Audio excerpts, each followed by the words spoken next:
You're listening to the Suave Lover podcast with your hosts, Benjamin Ritter and James Amaro. SuaveLover.com, advising gentlemen on the art of romance. Now sit back, relax, and enjoy today's episode. What do you expect from a movie titled Orgasm, Inc.? Lots and lots of ink squirting all over the screen. Oh, INC. I see. Orgasm, Inc. No, it's all just about octopus's copulation.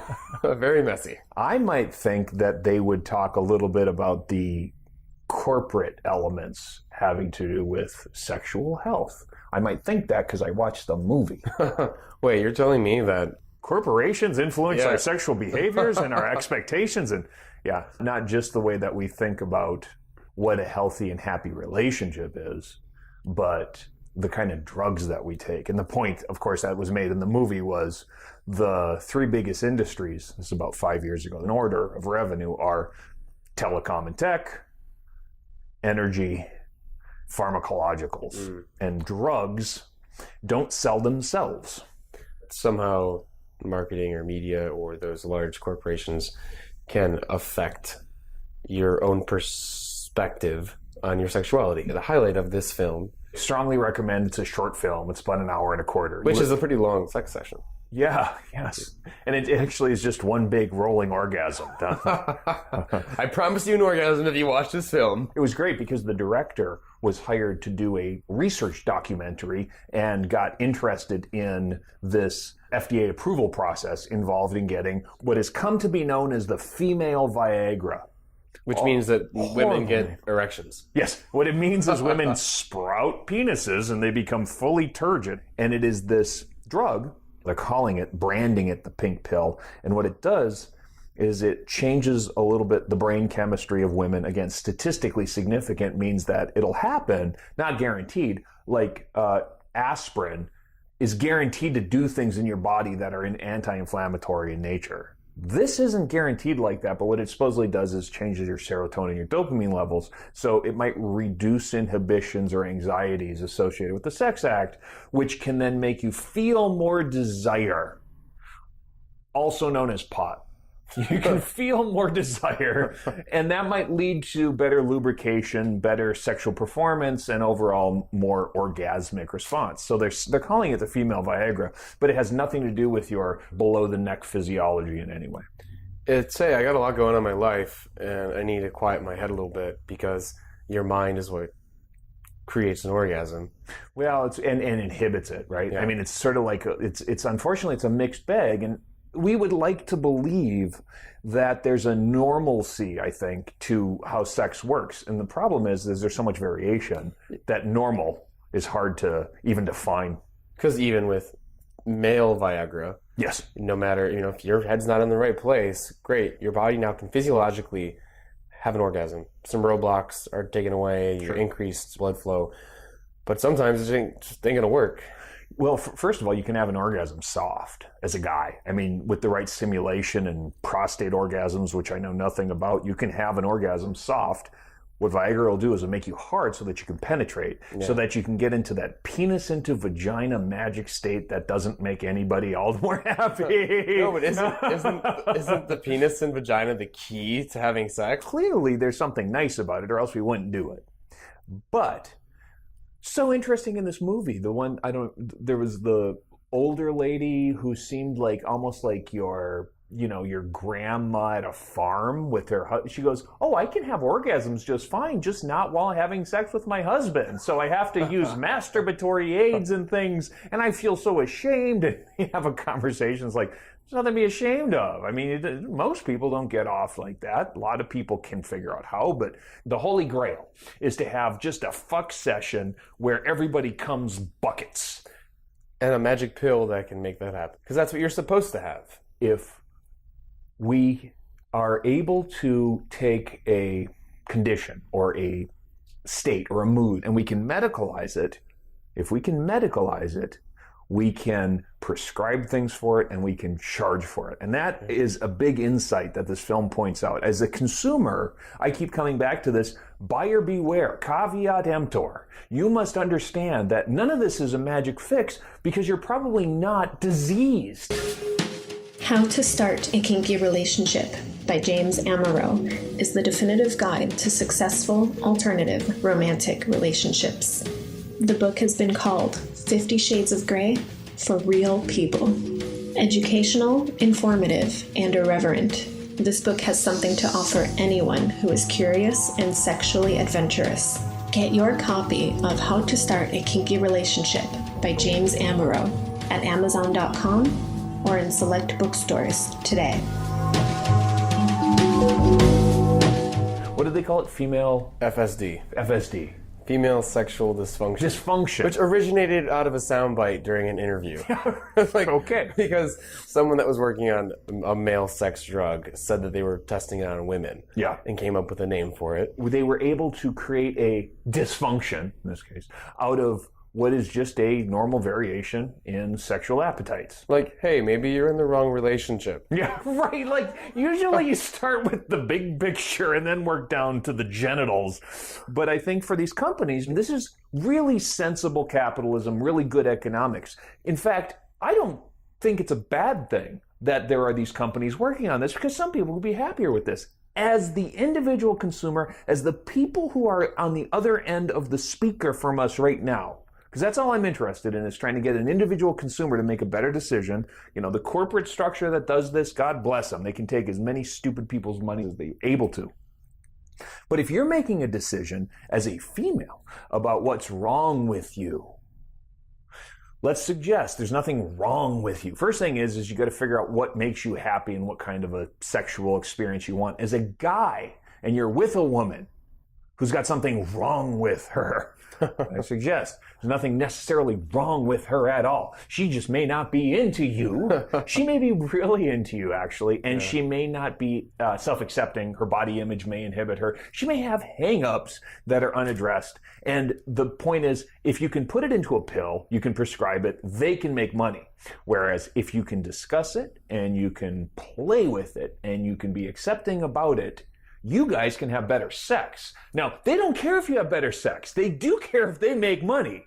We care if you have better sex. Yes. And if you need help, just call us up. We'll come tag team in. Yeah. It's important, your mindset, when you take a pill like this. Because, you want to go experiment and try something like this. Great. It's a happy pill. For female Viagra, it's a happy pill. Sure. It messes with your neurotransmitters.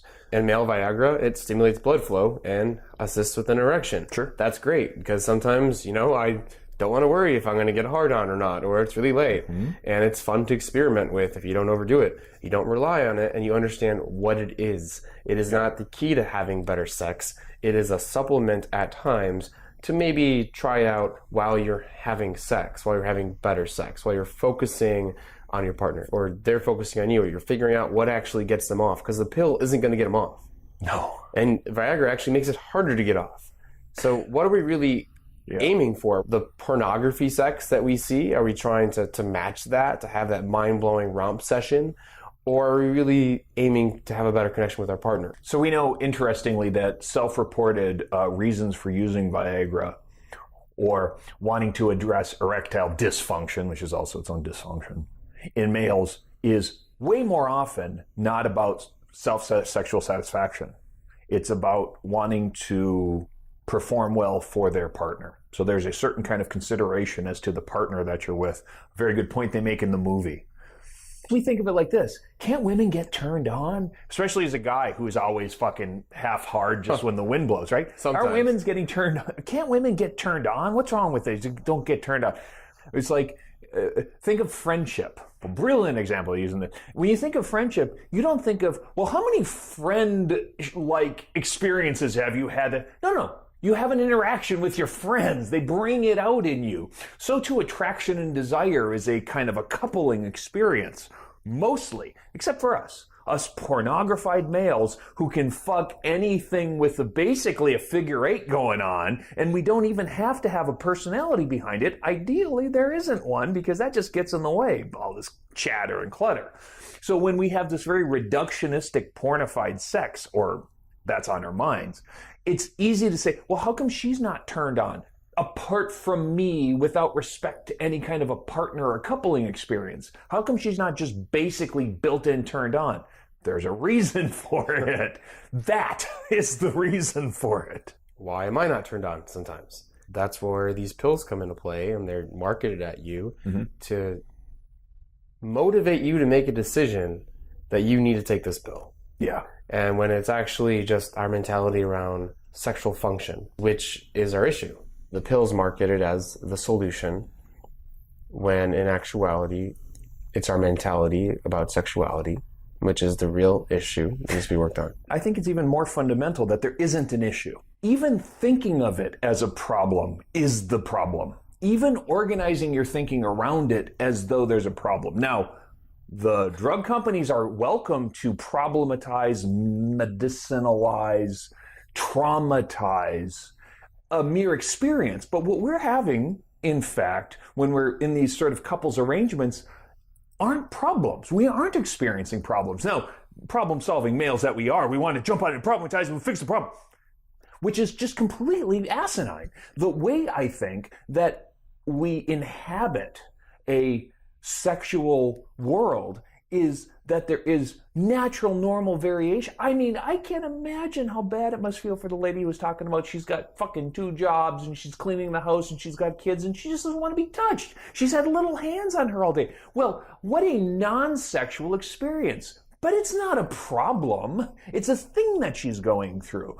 If you want to do something different as her partner, I would suggest do something different. Make it so that it can be sexualized. But you don't have a problem you're dealing with. You figure out how to make an erotic environment so that the bedroom doesn't have dirty laundry on the floor. It's a little bit of a conversation about personal boundaries and how can you keep your work separate and your relationship separate and your children separate. And if sex is important to you, important enough to go spend money on a pill, then why not create just some boundaries in your life, focus more on building that level of sexuality and relationship, and portion out some energy for that sexual experience instead of stressing completely out about work or stressing completely out about your kids. Saving some energy for your relationship, which you do kind of have to do. Maybe it shouldn't be called erectile dysfunction. The pill should be called like erectile assistant. Or instead of like female sexual dysfunction, it should be called female high. I don't know, because all you're doing is making yourself comfortable. And there is no dysfunction. Just the fact that you're increasing my blood flow doesn't mean that I'm dysfunctional. It means that at that point in time, my blood flow is a little bit slow, just like it is after I play a sport. Or after I'm just exhausted, or easier to get erections in the morning because you're fresh, right? Well rested. This is even just like Adderall. What it's doing is it's giving you that extra energy, right? Giving you a little bit more burst of energy. And that's kind of what this female Viagra is. And I wish we had a different name for it. It's putting you in a headspace to make you forget the world's problems, where it's like, that's what a good therapy session should do. The Essentials by Benjamin Ritter is your concise manual for life improvement and success with women. The Essentials has been called a straight-to-the-point lesson in the lost art of being a man. Packed with insights, this book will transform the way you think about dating and relationships. Get your copy of The Essentials by Benjamin Ritter at Amazon.com or in select bookstores today. Or good communication in your relationship. And consumers need to be informed that medications can be great supplements to a relationship, but they're not the fix. Usually because it's not broken. Now, when it gets to the point where you want to do something about it, where you're consulting a doctor or whatever, where you've decided that things are so dissatisfying that, sure, you got a problem, it seems to me pretty natural and actually entirely depressing that we would turn to our experts. We turn to doctors because this seems like it should be in the field of medicine. We place a lot of confidence in a doctor's advice, in the medical opinion of somebody who's a trusted authority when it gets to be this kind of a problem, because we're used to doing that. I mean, if your back hurts, you go to the doctor, you say your back hurts, they look into it. My pussy isn't lubricating. My dick ain't getting hard. They seem so intrinsically physical that you discount the desire, the emotional state, the other thing that's going on. But even worse, there isn't a way to account for it. We don't have the doctor of holistic healing that lets you have a good self-expression so that you can be sexually complete with your partner and still be mom. That category, that profession in society doesn't exist. It doesn't exist here or in any society that I know of. And even us, even dating, we don't claim to do that either. We're trying to make it so that you can have a better love life, yes indeed, but it's by dating and finding a good match. To the point where you're actually with this person and you're working out, you're hashing through the details. Some of that's talk therapy, some of that's personal development, some of that is medical, sure. So you said try to get an assistant to help with things. Yes, these pills can be an assistant, but nobody has the kind of relationship that would be perfect, where you talk about everything except just enough of everything so that you're not oversharing, so that you still have neurotic distance between the two. Everybody's fucked up. Okay, it's not a problem. It's the condition of being biological. You're fucked. It's already a bad thing to be a kind of person who wants to have sex, doesn't have enough sex, and you're with a partner who you rely on to have your sex with, or you try to get another partner and you cheat or whatever. That's just a bad condition. It's still not a problem. You can still do really good things with your partner and work through the difficulties you might be having with this bad system that we have, where people are trying to sell you stuff and people are misinforming you and you don't talk to each other. We age. Right. And things just don't work the same. They start wearing out. And boy, as a young guy, this go all night thing wasn't a fantasy. I mean, I could party and I could perform all night long. That ended some time ago. So now I'm this aging individual who still has certain desires.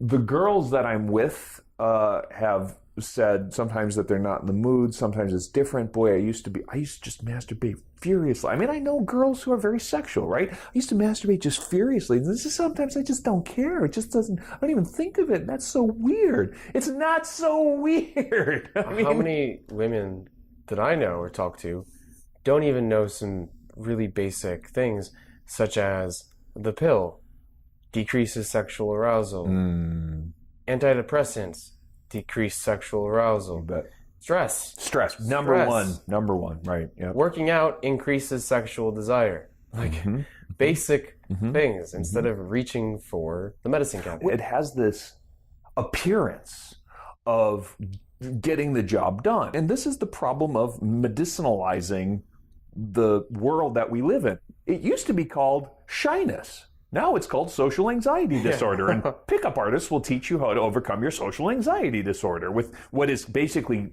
poorly rendered cognitive behavioral therapy. Can you bill that? That's right. Yeah, right. Yeah, right. Exactly. I gotta look into getting an insurance. Exactly. Can we bill for our services? Bill, yes, we charge for our service. Blue Cross. Can we render this into the Obamacare scheme? Yeah, Can we get a diagnostic? President Obama, I don't feel comfortable around women. I feel that you should pay for I'll start a lobbying political action committee. We'll see how that goes. How do we go from walking everywhere, looking at our cell phones, scrolling through news feeds, texting, literally not paying any attention to our God, I hate you fuckers who do that our too. Environment, to, hey honey, let's have sex. That's an abrupt transition, isn't it? How do you switch mentally to that? Where is the sexual desire? Where is the building? Where's the foreplay? I was maybe in a Instagram meme. There's something to be said for these nights spent playing, partying, maybe going to look for a mate or whatever. If you start getting ready at 7 p.m., by 11 or midnight, you are in a heightened aroused state. You've induced it in yourself.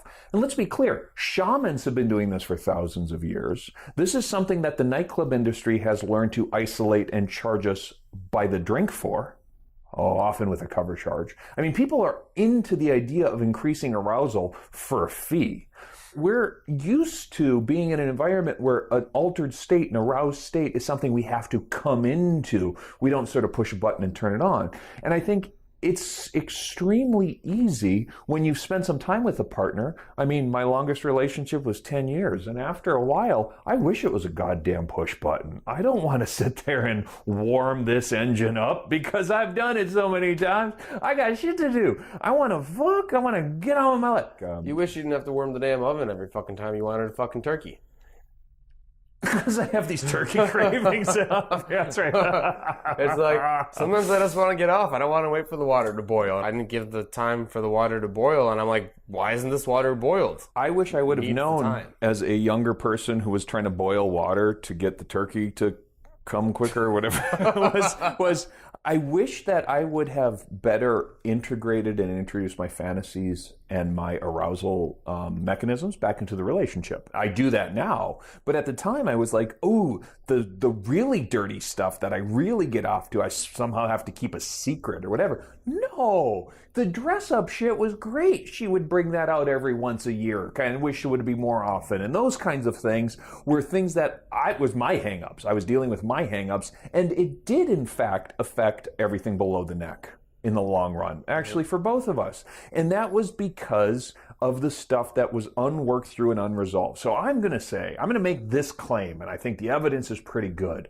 Talk will get you most of the way. You talk it through, you work it through, you deal with it, you maybe journal, you consult a professional, an expert, people like us, and you will uncover the shit that's packed in there, the bad shit that's stopping you from being in your skin comfortably in the first place. Because then you're comfortable in your skin, you're comfortable with this girl, you impress the girl, you have a good time, you arouse each other when you want to, you give distance to each other when you need to, and then you have really fucking good sex. And it won't be normal, because there isn't normal sex. You might like to put it in her ear. Put it in her fucking ear. Just get over it. And we don't talk because a lot of times we play the victim and we look for the easy fix.